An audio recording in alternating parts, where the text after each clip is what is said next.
Hey everyone, I'm Mark Cadle. Welcome to MC Squared. I am so excited to bring you this first law in the series of what it takes to build and participate on a successful team. And by far, this one is the most important of all the ones I'm going to introduce you to. In the first video, I talked about the fact that I was going to present this from the viewpoint of a leader. Now, you certainly don't have to be a leader to get the benefit of this information. But we all know if you're going to have a successful business or organization, you got to have good leaders at every level. Today's business world is just too complex, too diverse for only one good leader. And there's thousands of books out there written about the skills you need to develop if you want to be a successful leader. But in that flood of great information, the reason why these skills are so important kind of gets lost. In fact, there's times even I get confused. This first law I'm going to introduce you to defines the why developing these skills are just so important. Let me introduce you to the law of significance. And the law of significance states, 1 is too small a number to achieve greatness. Now, why is that important? You know, as much as we all admire solo achievement, the truth is no one individual has ever done anything of significant value.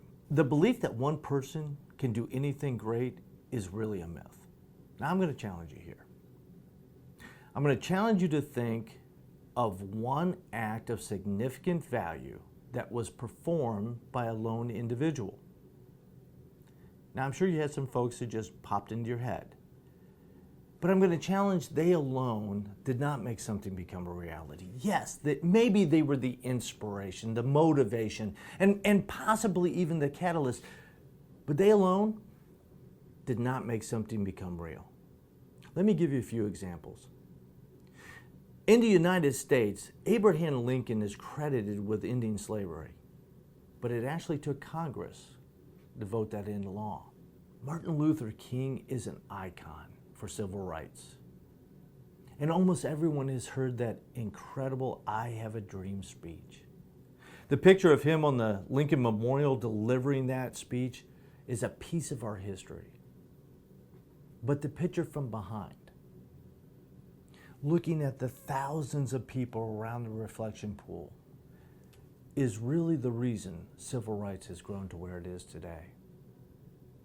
Even Albert Einstein, who revolutionized the world with his theory of relativity, is quoted as saying, "Many times a day I realize how much my own inner and outer self is built upon the labors of my fellow men, both living and dead, and how earnestly I must exert myself in order to give as much as I've received." Teamwork is the heart of great achievement. And once you buy into that, once you understand it and accept that, the question now becomes, how do I become a better team member? So why is it that more people don't buy into this concept? Well, that's what this video series is all about. We're going to talk about the components, the characteristics, and mindset you got to have if you're going to build a successful team. And folks, I got to tell you, a successful team is not luck. I want to give you this closing thought on this most important and significant law. You may be good, but you're not that good. Thanks for listening, and I'll talk to you soon.